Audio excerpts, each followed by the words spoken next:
शादी को 1 साल हो गया था, लेकिन अभी तक मेरा कोई बच्चा नहीं हुआ था। मेरी पत्नी बहुत ही सुंदर थी। मैं एक प्राइवेट कंपनी में मैनेजर था। एक बार हमारी कंपनी के मालिक ने हम सब ऑफिस वालों को एक होटल में दावत दी। उस दावत में मैं अपनी पत्नी को भी साथ ले गया था। ये पहली बार था जब मेरे बॉस ने मेरे पत्नी को देखा था और की बहुत तारीफ की थी। मुझे बहुत बुरा भी लगा था। इस हादसे के 2 महीने बाद मेरी पत्नी ने मुझसे तलाक ले ली और फिर मेरे कंपनी के मालिक से शादी कर ली थी। मेरी पत्नी ने अपना मोबाइल नंबर मेरे बॉस को दे दिया था। पहले दोस्ती और फिर शादी तक बात चली गई थी, मगर मैं ये सबसे बेखबर रहा था।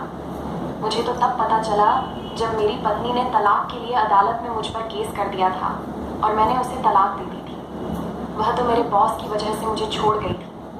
मैंने वह कंपनी छोड़कर दूसरी जगह जॉब कर ली थी। मैं अंदर से बुरी तरह टूट गया था। इस बात को 3 साल गुजर गए और जब मेरी उम्र 35 साल की हुई तो मुझे एक लड़की मिली। उस लड़की की उम्र 20 साल थी। वह बहुत ही ज़्यादा खूबसूरत थी। उसे मुझसे मोहब्बत हो गई, बल्कि वह मेरी मोहब्बत में दीवानी हो गई थी। मैं उससे बचने की कोशिश करता, लेकिन वह मेरे पीछे पड़ी रहती थी। ज़बरदस्ती मुझसे बात करने की कोशिश करती, मुझे शायरी सुनाती, ऐसी ऐसी बातें करती कि मैं हैरान रह जाता। वह मुझसे कहती कि तुम्हारे लिए जान भी दे सकती हूँ, सारे ज़माने से लड़ जाऊँगी। उसकी बातें मुझे धीरे धीरे अच्छी लगने लगी थी। ऐसी ही बातें कोई भी मर्द सुनना चाहता है। मैंने उससे कहा कि मैं तुमसे उम्र में काफ़ी बड़ा हूँ, तुम्हारे माँ बाप कैसे मानेंगे? उसने कहा मेरे माँ बाप मान जाएंगे, मैं जो उनको कहती हूँ। वह मेरी बात मान लेते हैं क्योंकि मैं उनकी इकलौती बेटी हूँ। मेरी खुशी से ज़्यादा उनके लिए कुछ भी ज़रूरी नहीं है, लेकिन मैंने उसके साथ इस तरह से शादी करके उसका फ़ायदा उठाना नहीं चाहता था। इसलिए मैंने उसे सब कुछ पहले ही बता दिया था कि मेरी पहले एक पत्नी थी जो मुझे तलाक ले चुकी है। उसने मुझे धोखा दिया था। उसने कहा कि वह लड़की बहुत बुरी होगी जो उसने आप जैसे इंसान को धोखा देकर दूसरे आदमी से शादी की। आप जैसे लोग तो किस्मत वालों को मिलते हैं। आपकी पहली पत्नी ने आपके साथ बुरा किया, लेकिन मैं ऐसा कुछ भी नहीं करूँगी। मैं आपके साथ शादी करूँगी, आपके साथ वफादार रहूँगी, हमेशा आपके साथ रहूँगी। हमारे बच्चे होंगे और हम उनकी बहुत ही अच्छी परवरिश करेंगे। उस लड़की का नाम नीलम था। वह बहुत ही ज़्यादा खूबसूरत थी, लेकिन अब जब मैंने अपने आप को देखा तो मेरे अंदर बहुत ज़्यादा बदलाव आ चुके थे। अब मैं पहले जैसा नहीं रहा था। उसके साथ खड़ा होकर मैं बिल्कुल अच्छा नहीं लगता था। वह ज़माने और थे जब मैं 20-22 साल का बहुत ही ज़्यादा खूबसूरत जवान हुआ करता था।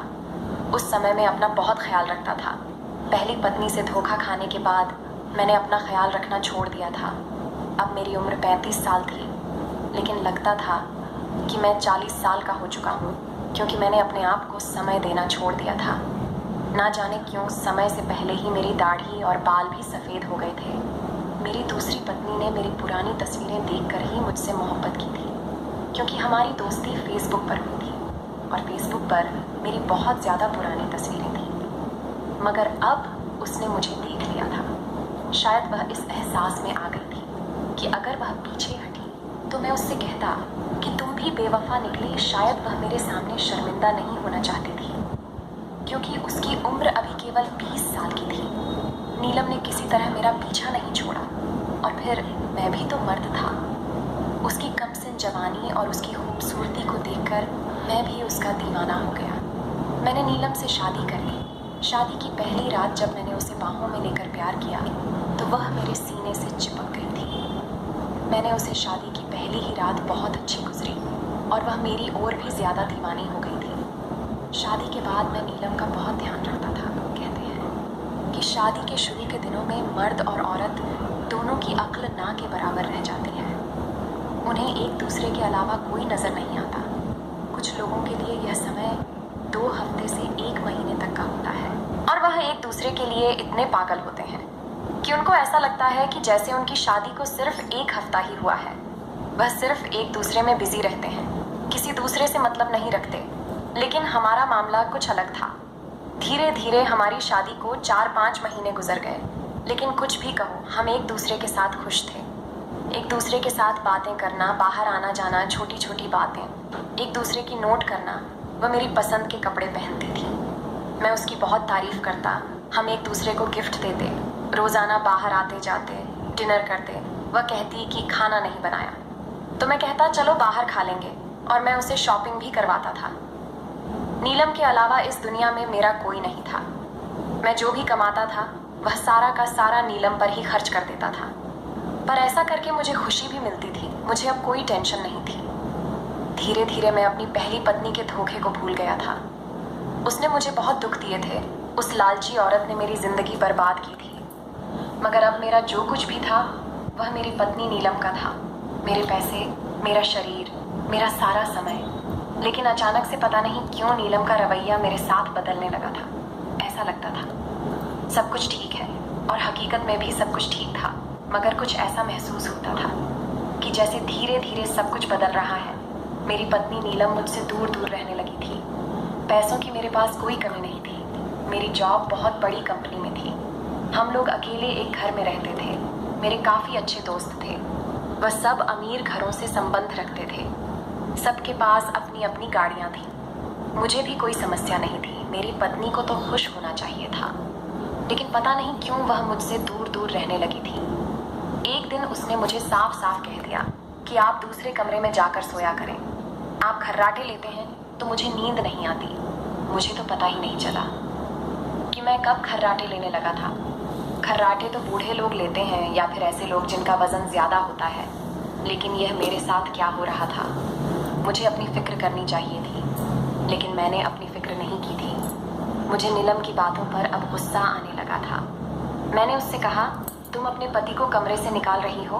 उसने कहा कि ठीक है, मैं पति को नहीं निकालती, मैं खुद कमरे से जा रही हूँ। यह कहकर उठकर दूसरे कमरे में चली गई। एक बार उसकी एक दोस्त की शादी थी। उसने हम दोनों को बुलाया था।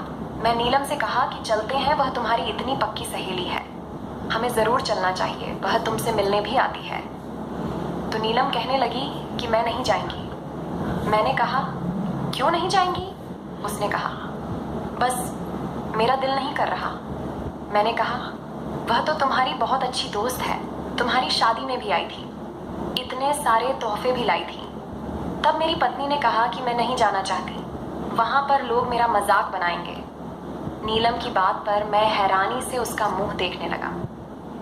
मुझे बिल्कुल समझ नहीं आया था कि किस बारे में बात कर रही थी। क्यों सब लोग मेरी पत्नी का मजाक बनाएंगे? उसने मुझे बताया भी नहीं। मैंने पूछा भी, लेकिन वह बात को टाल गई। कहने लगी, छोड़ो, कोई बात नहीं, बस मेरा जाने का दिल नहीं कर रहा, बहुत ज़्यादा गर्मी है। नीलम मुझसे शर्मिंदा थी। मेरे साथ कहीं बाहर आते जाते उसे शर्म आती थी।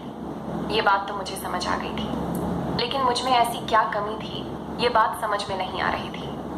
आखिर नीलम को हो क्या गया था? मैं हैरान रह गया कि वह लड़की जो दिन रात मुझसे प्यार मोहब्बत की बातें करती थी, कहती थी कि तुम नहीं मिले तो मैं मर जाऊंगी, मेरे साथ ऐसा रवैया क्यों रख रही है? ये सब तो इसी तरह चल रहा था। मैंने सोचा, ये तो पत्नियों के नखरे होते हैं और इन्हें तो झेलना ही पड़ेगा। इसलिए मैं सब कुछ बर्दाश्त कर रहा था। लेकिन एक दिन जब नीलम बाथरूम से नहा रही थी, मैंने तो ऐसा मंजर देखा कि मैं हैरान रह गया। नीलम का मोबाइल बाहर पड़ा था। उसके ऊपर बार बार किसी के मैसेज आ रहे थे। जब कॉल आई तो कॉल करने वाले का नंबर सामने आ गया। उस पर लिखा था, मेरी जान। ये शब्द पढ़ते ही मैं हैरान हो गया, क्योंकि यह नंबर मेरा नहीं था। फिर उसने किसी और के नंबर पर मेरी जान क्यों लिखा था? कभी कभी ऐसा होता है कि कुछ लड़कियां अपनी सहेलियों को भी प्यार से ऐसे ही बुलाते हैं। मुझे लगा कि शायद नीलम की कोई सहेली होगी, लेकिन कुछ सोचकर मैंने कॉल रिसीव कर ली। दूसरी तरफ से एक आदमी बोला और यह बात सुनकर मैं हैरान हो गया। मैंने जल्दी से कॉल काट दी और उस कॉल को फ़ोन से डिलीट भी कर दिया और मोबाइल वापस उसी जगह पर रख दिया। नीलम को नहीं बताया कि मुझे पता चल गया है। मैं बहुत ही बेचैनी के आलम में घर से बाहर निकल गया। बहुत ज़्यादा परेशान था। पहली पत्नी ने भी मुझे छोड़ दिया था, पर अब दूसरी लड़की जिसको मैं अपनी पत्नी बनाकर अपनी ज़िंदगी में लाया था, वह भी मेरे साथ बेवफाई कर रही थी। फ़ोन पर जो भी मर्द था वो उसको मिलने के लिए बुला रहा था, और ये लोग मिलकर क्या करते थे, यह मैं अच्छी तरह समझता था। मेरे जज्बात को बहुत बड़ा धक्का लगा था। क्या कमी थी मुझ में? मैं कोई तो बूढ़ा नहीं था, कोई 45-50 साल का बुढ़ा इंसान तो नहीं था। अपनी पत्नी से मोहब्बत करता था और उसकी सारी ज़रूरतों को पूरा करता था। फिर भला वह मुझसे दूर क्यों रहने लगी थी? मैंने तो उसे कोई धोखा नहीं दिया था, हर तरह से उसकी ज़रूरत का ख्याल रखता था। लेकिन मैं सोच लिया था कि मैं उसको अभी कुछ नहीं बताऊंगा। पहले ये पता करूंगा कि वह आदमी कौन है जिसके साथ मेरी पत्नी ने चक्कर चलाया है, क्योंकि नंबर तो मेरे पास आ गया था और नंबर से पता लगाना आसान था। मैं फ़ोन नंबर लेकर फ़ोन नंबर वाले ऑफिस में चला गया। वहाँ जाकर मैंने अपने एक दोस्त की मदद से उस नंबर की जानकारी निकलवा ली। ऐसे कोई अगर चाहे तो किसी के नंबर की जानकारी नहीं निकलवा सकता, लेकिन वह मेरा दोस्त था जो वहाँ पर काम करता था, इसलिए उसने मेरी मदद कर दी। मेरे पास उसका नंबर, घर का पता, सब कुछ आ गया था और यह जानकर हैरान था कि वह इंसान कौन था, उसके बाद मुझे क्या करना था। मैंने सोच लिया था नीलम को मैंने उसके हाल पर छोड़ दिया था। अब वह अपने बॉयफ्रेंड के साथ बातें करती, बाहर जाती, मुझसे झूठ बोलती थी कि बाजार जा रही हूँ। जो तोहफे उसे लेकर देता वह मुझसे कहती कि मैंने लिए हैं। उसको लगता था कि वह बड़ी चालाकी से मेरे साथ यह सब कर रही है और मुझे बिल्कुल भी पता नहीं चलेगा। शादी के बाद चाहे मर्द हो या औरत, अगर बाहर चक्कर चलाते हैं तो दोनों को एक दूसरे के बारे में पता चल ही जाता है। ये शायद नेचुरल ही होता है, लेकिन मेरी पत्नी को लगता था कि मुझे उसके बारे में कुछ पता नहीं है। वह बड़ी आसानी से मुझे धोखा दे रही थी, लेकिन वह यह नहीं जानती थी कि मैं उससे उम्र में बड़ा था और तजुर्बा भी मेरा उससे बड़ा था। वह मुझे लगातार धोखे पर धोखा दिए जा रही थी। अब तो नीलम रात को भी देर से घर आने लगी थी और फिर भगवान ने खुद ही मेरे साथ इंसाफ कर दिया। और वह मेरे साथ क्या इंसाफ हुआ था वह मैं आपको आगे कहानी में बताने वाला हूँ। मैं नीलम से दूर दूर रहने लगा था। उसने मुझसे क्या दूरी बनाई, मैंने भी उससे दूरी बना ली थी। मुझे अब नीलम पर तरस आता था। मैं एक दिन गाड़ी लेकर आया और मेरी पत्नी हैरान हो गई। उसने कहा कि यह गाड़ी आपने कहाँ से ली है? मैंने कहा कि मैंने जॉब छोड़कर अपना कारोबार किया है और उस कारोबार से मुझे बहुत फ़ायदा हुआ है, इसीलिए मैंने यह गाड़ी खरीदी है। वह गाड़ी को देखकर खुश हो गई, कहने लगी चले पहले सैर करने के लिए चलते हैं। मैंने कहा हाँ बिल्कुल, सबसे पहले मैं तुम्हें लेकर जाऊंगा, तुम तो मेरी पत्नी हो। मैं उसे गाड़ी में बिठाकर ले गया। वह बहुत ज़्यादा खुशी। उसके बाद मैंने उसे खर्चे के लिए 25,000 जेब से निकाल कर दिए तो वह हैरान हो गई, कहने लगी आपने इतनी बड़ी गाड़ी ली है, फिर भी आप मुझे इतने सारे पैसे दे रहे हैं। मैंने कहा कि मेरे पास जो कुछ है वह सब कुछ तुम्हारा ही तो है, टेंशन मत लो, ऐश करो। अगर पैसे कम पड़े तो मुझे फ़ोन कर लेना, मैं और दे दूँगा। वह बहुत ज़्यादा खुश हुई और मेरे साथ बहुत अच्छे से पेश आने लगी थी। लेकिन मुझे पता था कि मेरी पत्नी बेवफा है, इसलिए मेरी सारी मोहब्बत और सारी मुस्कुराहट झूठी थी। एक दिन मेरी पत्नी की तबीयत बहुत ख़राब थी। उसने मुझसे कहा कि मुझे डॉक्टर के पास लेकर चलो। मैंने कहा कहीं कोई खुशखबरी तो नहीं है? मेरी पत्नी ने कहा ऐसा कुछ नहीं है, आपको पता तो है। मैं बोला लेकिन अगर खुशखबरी आ जाती तो बहुत अच्छी बात थी। पत्नी खामोश हो गई। मैं उसे डॉक्टर के पास ले गया। डॉक्टर ने कहा उनको बुखार हो गया है, मैं दवाई दे रही हूँ, जल्दी ही ठीक हो जाएंगी।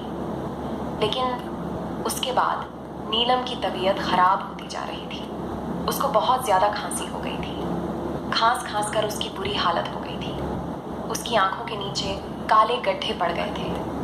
मैं बहुत डॉक्टरों से उसे चेक करवा चुका था, यहाँ तक कि कुछ देसी टोटके भी किए थे, लेकिन उसकी खांसी ठीक नहीं हो रही थी। अब तो उसका यह हाल था कि खांसी की वजह से कहीं जाती भी नहीं थी। मेरे साथ वक्त गुजारती, लेकिन जब से वह बीमार हुई थी मैं उसके पास बिल्कुल नहीं गया था। मैंने उसे कहा कि तुम्हारी हालत बिल्कुल ठीक नहीं है। उसे भी मेरे साथ की इतनी ज़रूरत नहीं थी। धीरे धीरे मैं घर में काफ़ी सामान ले आया था, जिसे देखकर नीलम बहुत खुश हुई थी। एक दिन मैंने नीलम की बातें सुनी। शायद वह अपने बॉयफ्रेंड के साथ झगड़ा कर रही थी। उसे लगा कि मैं सो रहा हूँ, लेकिन मैं उसकी बातें सुन रहा था। वह अपने बॉयफ्रेंड से कह रही थी कि तुम ऐसा कैसे कर सकते हो, मैं तुमसे मोहब्बत करती हूँ, तुम्हारे लिए मैंने अपने पति को धोखा दिया है और अब तुम कहते हो कि तुम मेरे साथ रहना नहीं चाहते। मैं बीमार हूँ, मर तो नहीं रही हूँ। तुम्हारी मोहब्बत इतनी कमज़ोर है कि मेरी बीमारी में तुम मेरा साथ छोड़ रहे हो। बीमारियाँ तो आती जाती रहती हैं, लेकिन पता नहीं दूसरी तरफ से क्या बात हो रही थी। वह 1 घंटे तक झगड़ा करती रही, रोती रही। उसके बाद ऐसा लगा कि जैसे बात ख़त्म हो गई है। मैंने देखा वह रो रही थी। मैंने पूछा क्यों रो रही हो? वह मुझसे फिर झूठ बोलने लगी। मैंने कहा कोई बात नहीं, ठीक हो जाओगी, लेकिन उसके बाद उसकी तबीयत और भी ज़्यादा ख़राब रहने लगी थी। अब शायद उसको अक्ल आ गई थी और अब वह मेरे साथ रहना चाहती थी, लेकिन मैं उससे उतना ही दूर भाग रहा था।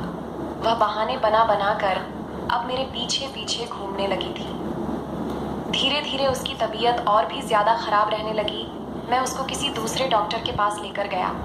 उसके सर सारे चेकअप हुए तो डॉक्टर ने एक ऐसी खबर सुनाई जिसे सुनकर वह सदमे में चली गई। डॉक्टर ने बताया कि उसे एड्स है, जो कि अब आखिरी स्टेज पर पहुंच चुका है। मेरी पत्नी के कदमों तले से ज़मीन निकल गई थी, लेकिन मैं चुपचाप बैठा था। नीलम बुरी तरह रो रही थी। यह ऐसी बीमारी है जिसमें आपका शारीरिक सिस्टम बहुत कमज़ोर हो जाता है और अब किसी भी बीमारी का शिकार हो सकता है।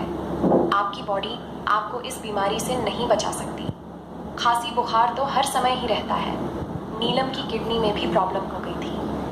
मैं नीलम को घर ले आया, वह अब भी रो रही थी। कहने लगी, मैंने अपनी पूरी ज़िंदगी बर्बाद कर दी। अच्छा हुआ हम लोग दूर दूर रहे, नहीं तो मेरी बीमारी आपको भी लग जाती। मैंने कहा, तुम ऐसा क्यों कह रही हो? क्या ये बीमारी तुम्हें किसी और से लगी है? क्या तुम किसी ऐसे इंसान के साथ हो जिसको यह बीमारी थी? क्या तुम्हारे दोस्तों में से किसी को यह बीमारी थी? मैं नीलम से गोल गोल बातें कर रहा था। यह तो नीलम भी जानती थी कि यह बीमारी किसी के साथ उठने बैठने या खाने पीने से नहीं होती, बल्कि यह बीमारी तो तब होती है जब लड़का और लड़की रिलेशनशिप में होते हैं और उनमें से किसी एक को यह बीमारी होती है, तभी दूसरे के अंदर यह बीमारी जाती है। और मेरी पत्नी ने यही किया था। जिस इंसान के साथ मेरी पत्नी ने चक्कर चलाया था वह कोई और नहीं बल्कि मेरा दोस्त था। उसने मेरी शादी पर नीलम को देखा था। वह अमीर भी था और मेरी पत्नी की ही उम्र का था, लेकिन वह अच्छा इंसान नहीं था। उसके गलत औरतों के साथ संबंध थे और उनके साथ उसके नाजायज़ रिश्ते थे और इसी वजह से उसे यह बीमारी लग गई थी, लेकिन उसने नीलम को यह नहीं बताया था। जब मुझे पता चला कि नीलम का चक्कर राजेश के साथ ही है, तो मैं राजेश के घर गया था और मैंने उससे कहा था कि तुमने मेरा घर बर्बाद किया है। मेरी पत्नी को बहकाकर उसके साथ नाजायज़ रिश्ते कायम किया नीलम, तो अब मेरे किसी काम की नहीं रही। लेकिन तुम्हें भी मैं नहीं छोड़ूंगा। जिस पर वह बहुत मक्कारी से हंसते हुए बोला था कि तुम्हारी पत्नी अब तुम्हारे काम की नहीं है, तुम मुझे उसके साथ समय गुजरने दो और उसके बदले में तुम जो कहोगे मैं तुम्हें दे दूंगा, क्योंकि मेरे पास भी अब ज़्यादा समय नहीं है। मैं भी मरने वाला हूँ। उसने मुझे पैसे दिए। उन पैसों से मैंने अपना कारोबार शुरू किया था। उसने मुझे कारोबार के लिए ढेर सारे पैसे दिए थे। उसने कहा था कि मैं वापस देने की कोई ज़रूरत नहीं है, क्योंकि मेरे आगे पीछे कोई नहीं है और मेरे पास समय भी ज़्यादा नहीं है। मैं तुम्हारी पत्नी को क्या बहकाया? तुम्हारी पत्नी खुद चरित्रहीन निकली। मेरे एक इशारे पर ही मेरी तरफ खींची चली आई। अगर वह चाहती तो मुझे बुरी बातें करके मेरी असलियत तुम्हारे सामने खोल कर रख सकती थी, लेकिन उसने तो मेरे एक इशारे पर ही अपना सब कुछ मेरे ऊपर निछावर कर दिया और अब मेरी बीमारी नीलम को भी लग चुकी है। मैं चुपचाप राजेश के घर से वापस आ गया। मैं नीलम की वजह से अमीर हो गया था, लेकिन नीलम को उसके के किए की सज़ा मिल गई थी, क्योंकि नीलम ने मुझे धोखा देकर मेरे दोस्त से संबंध बनाए थे। जब मैंने नीलम को यह सब कुछ बताया तो नीलम बहुत रोई थी। कहने लगी, भगवान ने मुझे मेरे किए की सज़ा तो दी, मैंने तुम्हें धोखा देकर तुम्हारे दोस्त के साथ संबंध बनाए और अब उसकी बीमारी मुझे लग चुकी है। फिर मुझसे कहने लगी, मैं ठीक हो जाऊंगी, मुझे माफ़ कर दो, मुझे खुद से दूर मत करो, हम दोनों हंसी खुशी अपनी ज़िंदगी जिएंगे। मैंने कहा, अब मैं तुम्हारे साथ नहीं रह सकता, क्योंकि तुम्हारे साथ रहने से तुम्हारी बीमारी मेरे शरीर में आ सकती है, इसलिए मैं तुम्हें अपने साथ नहीं रख सकता। तुम्हें मेरी ज़िंदगी से जाना होगा। मेरी पत्नी मेरे कदमों में बैठकर मुझसे माफ़ी मांगने लगी। मैंने उससे कहा कि मैं तुम्हें माफ़ नहीं कर सकता। जो तुमने किया है बहुत बुरा किया है। मुझे धोखा दिया है। तुम मेरी पत्नी थी। अगर तुम्हें मेरे साथ नहीं रहना था तो तुम मुझे बता देती, मैं पहली पत्नी की तरह तुम्हें भी छोड़ देता, फिर तुम जिसके साथ मर्जी शादी कर लेती। लेकिन तुम मेरी पत्नी होने के बावजूद किसी गैर इंसान के साथ संबंध रखती थी। तुम्हें क्या लगता है मैं तुम्हें माफ़ कर सकता? तुम्हें तुम्हारी सज़ा मिल गई है। मैं तुम्हें तलाक नहीं दूंगा, क्योंकि मैं तुम पर तलाक का धब्बा नहीं लगाना चाहता, लेकिन तुम्हें इस घर से जाना होगा। अब मेरी पत्नी खामोश हो गई, लेकिन उसकी आंखों से आंसू निकल रहे थे। मैं उसे उसके माँ बाप के घर छोड़ आया। उसके माँ बाप को कुछ नहीं बताया था। इससे ज़्यादा मैं नीलम के लिए कुछ नहीं कर सकता था। नीलम अपने माँ बाप के घर अपनी ज़िंदगी के आखिरी दिन काट रही है। मैं कभी कभी उससे मिलने चला जाता हूँ क्योंकि वह अब भी मेरी पत्नी है। मैं उसके लिए कुछ फल फ्रूट ले जाता हूँ और उसे दवाइयाँ के पैसे भी दे आता हूँ। डॉक्टर ने कह दिया है कि नीलम कुछ ही दिन की मेहमान है। उसके माँ बाप रोकर अपनी इकलौती बेटी की ज़िंदगी की दुआएं मांगते हैं, लेकिन जो कुछ हो चुका था उसे बदला नहीं जा सकता। जो कुछ हुआ था वह नीलम की नादानी की वजह से हुआ था। नीलम मुझे रो रो कर माफ़ी मांगती रहती है। कहती है, अगर तुम मुझे माफ़ कर दोगे तो मैं सुकून की मौत मार सकती हूँ, नहीं तो मैं मरने के बाद भी मेरी आत्मा बेचैन रहेगी। लेकिन मैं नीलम को अब तक माफ़ नहीं कर पाया हूँ, क्योंकि नीलम ने जो मेरे साथ किया था वो माफ़ी के लायक नहीं था। कोई भी मर्द यह बर्दाश्त नहीं कर सकता कि उसकी पत्नी गैर मर्द के साथ संबंध बनाए। दोस्तों, क्या नीलम की गलती माफ़ी के काबिल है या नहीं, अपनी राय दें। अगर आपको हमारी कहानी पसंद आई हो तो वीडियो को लाइक करें। चैनल पर नए हैं तो चैनल को सब्सक्राइब ज़रूर करें। धन्यवाद दोस्तों।